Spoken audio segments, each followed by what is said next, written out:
Listen to this, bro. South Africa has taken an important step with the release of the National Climate Change Response Green Paper presented by the Minister of Water and Environmental Affairs. What's the Green Paper all about? The Green Paper is a draft of the country's climate change policy. Yes. The final climate change white paper is expected to be out by the end of June. Here in our country, our leaders do not seem to show enough curiosity and concern on the subject of climate change. No. You see, South Africa is a country of whites and blacks. That gives them an edge over us. What is she saying? Listen to me, young man. Our problem is not in the color of our skin. It is in our attitude. You're right. You know, after all, the president of South Africa is not a white man, but a black man. You know, there can be no excuse for our leaders' ineptitude and obtuseness. Beautiful. I mean, this is absolutely brilliant. Listen to this, bro. Listen to these exact words of the South African president. This document will then inform the country's climate change policy. It will have a legislative, a regulatory, and a fiscal package. I mean, Rob, you will agree with me that the South African president does not have the highest educational qualification in South Africa. Yet he understands what good leadership and governance are all about. Look here, Desmond. This country is asleep. Great leaders in other parts of the world are embracing ideas like alternative energy sources. Here in our country, our leaders are busy sharing oil wells and buying fuel tankers. But that's despicable. That's sad. I mean, most of the cities in this country are stocked with hotels, filling stations, shopping malls, exotic mansions, and no green spaces at all. No trees, no flowers, no parks, no forest reserves, and no pedestrian walkway. In every corner of the city, you find one structure or another without adequate waste sweep bridges.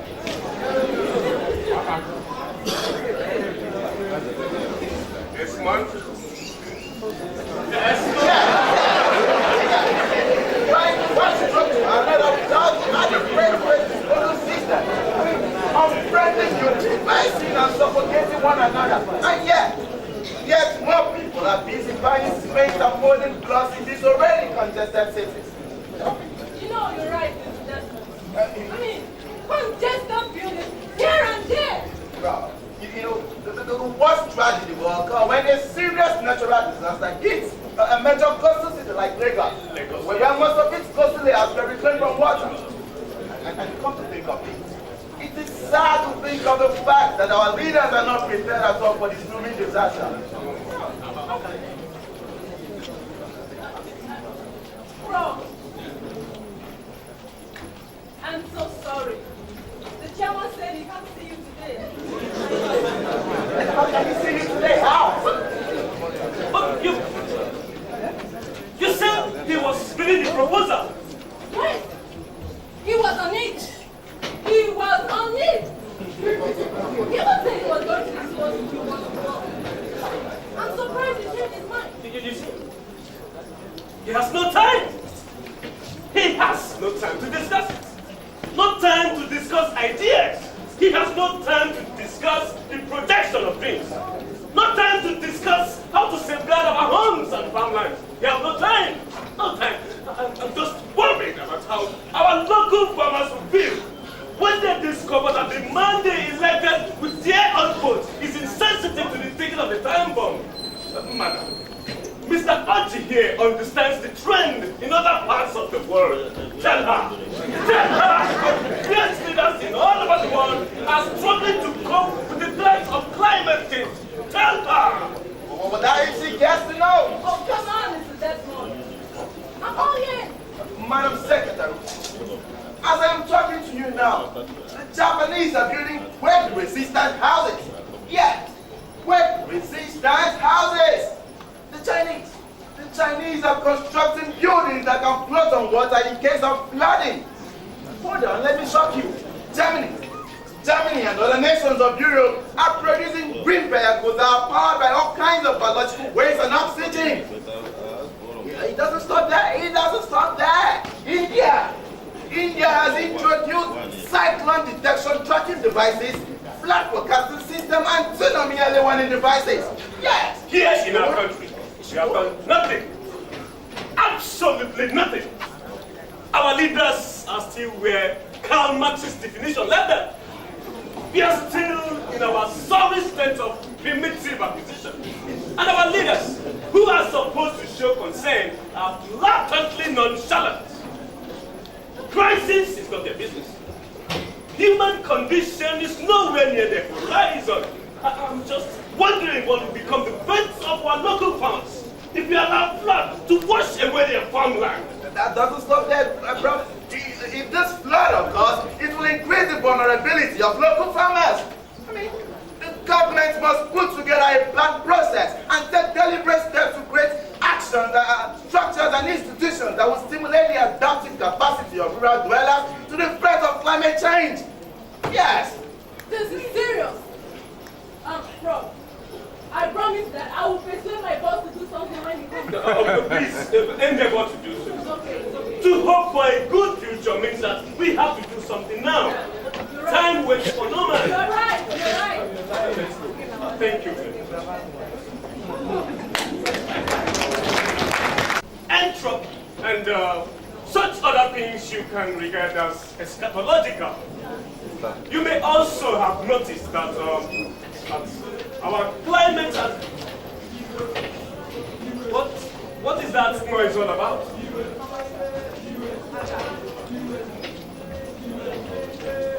They must be traditional worshippers, free to pacify the deity of Ndoli River, so there will be fishes in their river. Can you imagine that? In this present age and time, That's superstition at work. the scarcity of fish in our river is caused by the unsustainable activities of our local fishermen and the changing climate, and not by some river dwellers. Let's forget about these villagers. Let's go with our yes.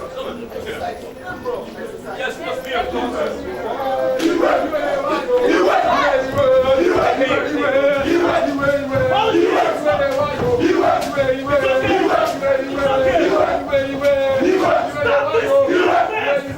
What is wrong with you? Stop!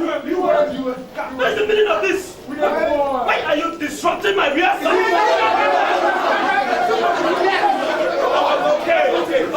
Okay. One voice at a time, for the love of God. Children, what is the problem? It's flood. The flood we predicted. So, what about it? The flood has crept into our farmlands like a serpent, swallowing our farm crops. See? This is what I have been trying to avert. Your farmlands got flooded because of the incessant heavy downpour. I said it. Yes, bro, you said it. And you promised to hold the attention of the local chairman. Why did you do anything? I did. For over 1 month now, I have been going to the local government chairman's office, trying to convince him to do something about the proposal I submitted to him, but he seemed to have completely determined not to do something about it. Yes. Just now, on my way to this rehearsal, this man here and I were in his office, still trying to talk to him about the proposal, but he refused to see us. For reasons best known to him. Yes, he refused to see us preparing the company of a lady. I can't imagine why the pleasure of the right from the opposite sex should be more important than the safety of the entire community. Let me tell you, that young man has no grasp of why he was placed in that office. People of Fundaliland. Before Edwin or Chonkia was elected as the chairman of this local government, who was he? Was he not our vote that placed him on that seat?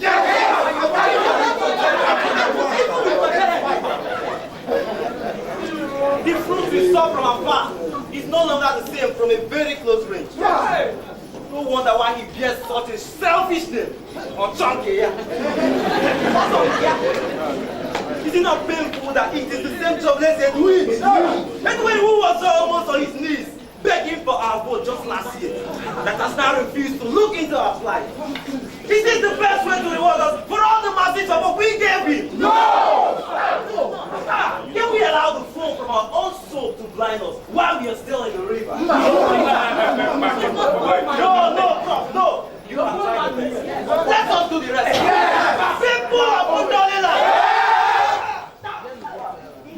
now that we have discovered the road that harbors the rattlesnake that struck us with his tail, should we fold our arms and wait until we are beaten by the same snake? No! Should we stay at home and wait for the flood to wash away the entire sweat of our level? No!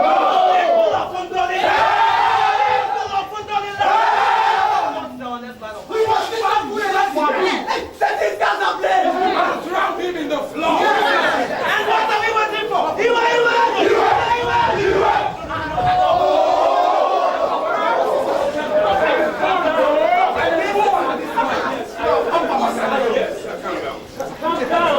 And you don't have to take it easy. Violence is not the solution. Now, we have a better option. That's better than ours. Listen.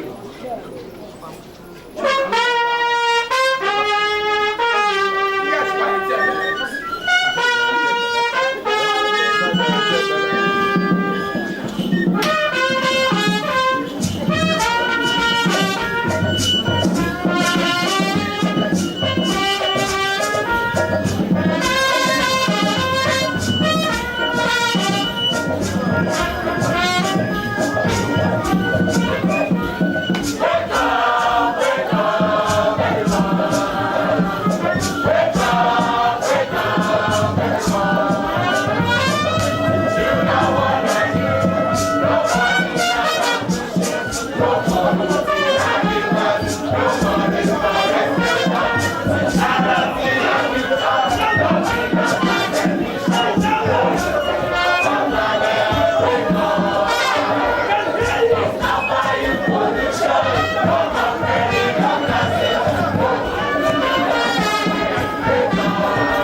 I will just wish to tell you that this play was directed by a lecturer in the Department of Theatre Arts, Nana Ndubisi.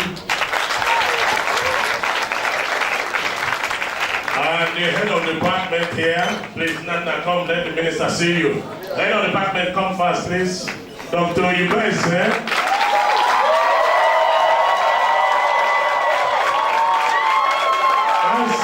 The man who directed the play, and this is the head of the department, who insisted in the departmental board that we must loan this play to Senate Ceremonial Committee. And we're happy that Malaki Oko is there, professor, and the entire Senate Ceremonial Committee. Malaki is here, the chairman of the Senate Ceremonial Committee, gave us all the huge support we needed to put this play on stage here.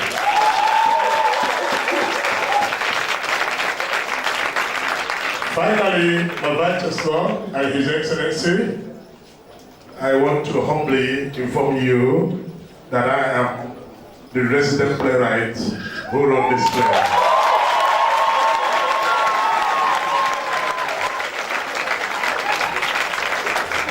I will be informed by scholars on climate change that this is the first published drama on climate change in Africa. So I will give my Vice Chancellor the microphone He will probably say a word and then introduce His Excellency to talk to us. Thank you, Mr. Vice Chancellor.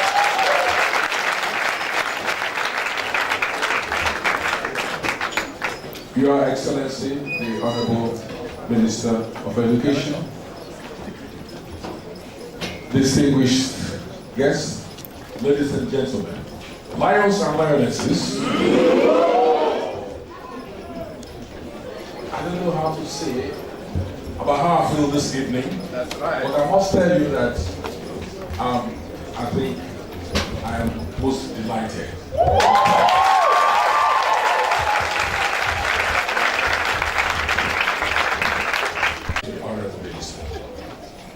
And on that note, I would like to hand over the microphone to the Honorable Minister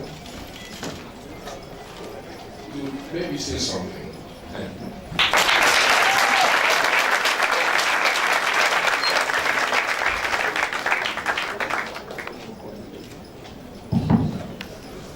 Officers of the university, staff, and our very dear students of this university.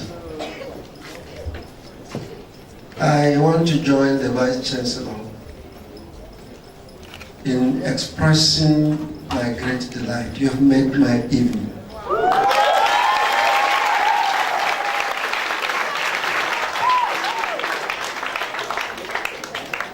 I am honestly short of words to express how happy I am. Mr. Vice Chancellor, if you have not brought me to see this, I probably would have court-martialed you. Because this is very wonderful.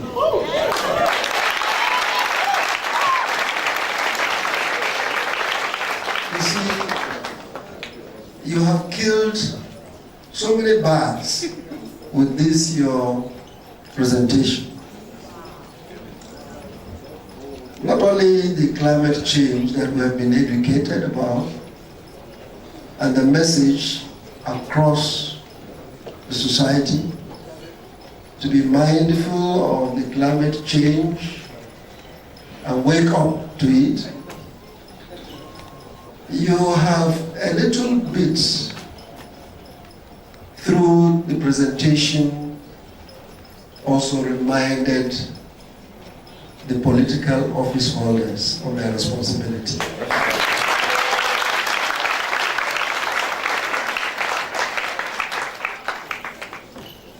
I'm sure you probably cut it short for time because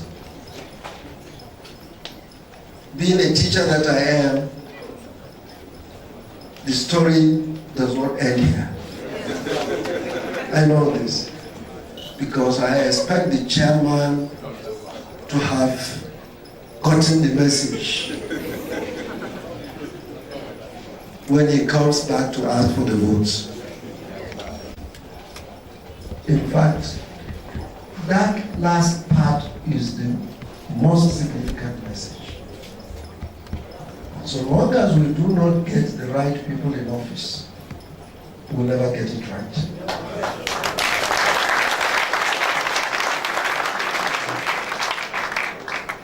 Along the line, one of the speakers said the chairman didn't know why he was there. Let me tell you, far back in '95, a colleague of mine from one of the Nigerian universities conducted a research, came up with a report. He went around 2/3 of the local governments in Nigeria. You can imagine how many? Out of 774. The findings of the research was that 85% of the local government chairmen and councillors then in Nigeria didn't know why they were there. This was very disturbing to many responsible Nigerians. And I'm sure if one were to conduct a similar research today, whether from the councillors, chairmen, state assemblies, national assembly, the governors, and with all due respect, unfortunately we have only one president. So there's no way I'll say the presidents. But the most important thing is that we must learn to place the right people in place. Let me share with you an instance. Some couple of years back, precisely early 2011, when I was presenting myself as a candidate, a presidential candidate then, and the then ANPP, defunct now, I was in London and I appeared on a television phone-in program. And a Nigerian living in London called, said, Your Excellency, you want to be president. And just a couple of weeks ago, we witnessed a fracas in the National Assembly. Exchange of blows with broken chairs, and 2 assembly members ended up with broken legs. He said, how did you intend to do that? Because instead of exchanging ideas, we got people there exchanging blows. Typical of being a Nigerian who is always said, answer questions with questions. I asked him back. I said, which state are you from? He told me. I said, which local government? He said it. I said, which ward? He mentioned the ward. I said, can you please tell me the name of the councillor representing your ward in the local government council? He said he didn't know. I said, do you know who was your chairman of the local government? He didn't know. I said, who is representing you in the state assembly back home? He didn't know. So who is representing you in the National Assembly? He didn't know. The only people he cared to know was the governor and Mr. President. I said, that is where you got it wrong. Until and unless we care to know and participate in identifying the right people to be in place, we lose the moral right to question what is happening there. I've always argued and drawn the attention of fellow Nigerians that we think it is a president that will solve all of the Nigerian problems. We think it is a governor that will solve all of the Nigerian problems. If you count from the councillor to the president, we have more than 10,000 elected. All these 9,000 and hundreds of them elected to checkmate a handful of people, less than 40. We have put in place 364 members of the National Assembly House of Reps and 109 senators, altogether giving you how many people? Almost 400 plus. All put in place to checkmate one person in the name of Mr. President. I assure you, if we're able to get these 400 ladies and gentlemen to be the right people, even if the president is a shaitan, they'll put him into the right path.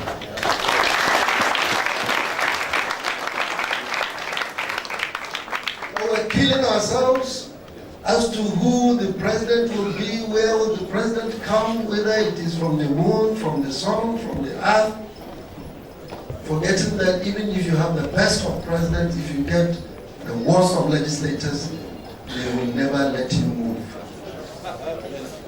So the earlier we get back to our senses and get concerned, and nobody will tell us that there's nothing you would do. You don't have to be card-carrying members of any particular political party, but you must be politically conscious to know what is happening around you.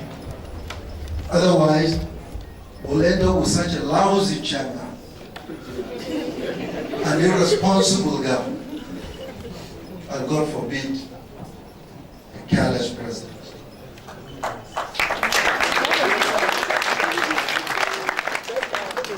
So I want to tell you that apart from the education of the climate change that you have put us in, you have also schooled us on how some of our leaders neglect what they have been voted in to do. We thank you for this message, and we thank you for this free of charge lesson. That's why sometimes I do argue. I'm not necessarily a politician, but a teacher in politics.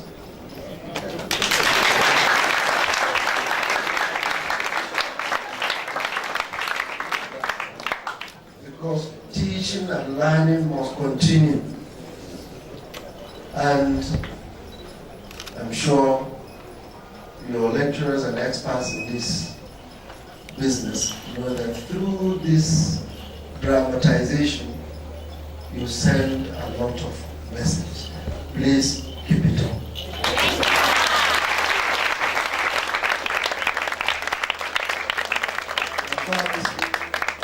VC, you have done my convocation here.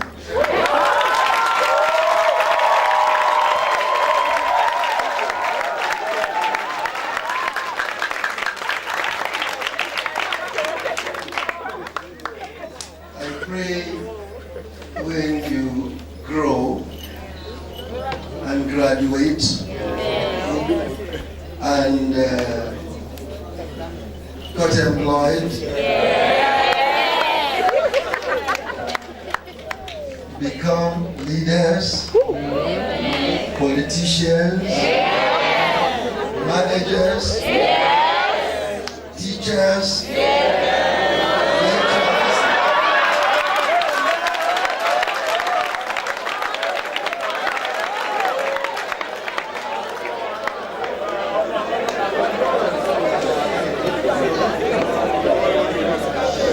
you see, the days of the teacher waiting for the reward in heaven, they say so. We want it here.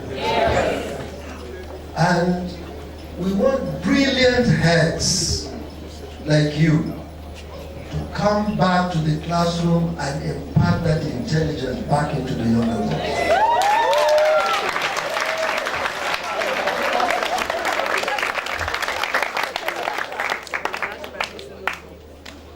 I'm sure with the presentation we've seen, Vice Chancellor, we have every reason to be proud of this historic institution.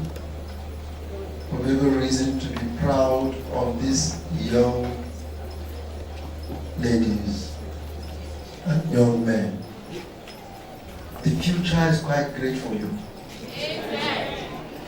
Don't be discouraged from what is happening. You have a role to play.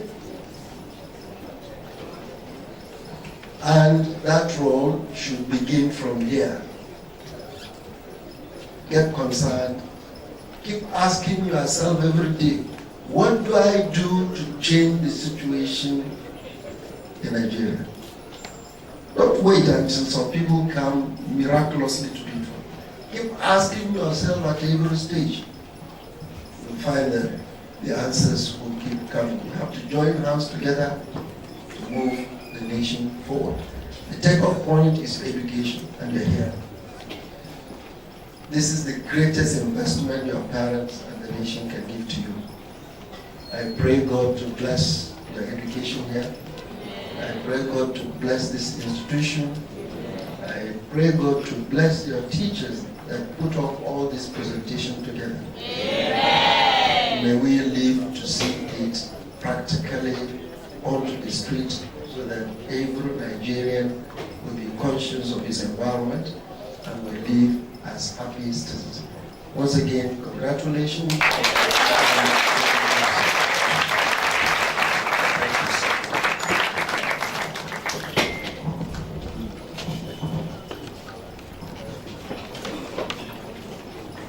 We'd like to express our profound gratitude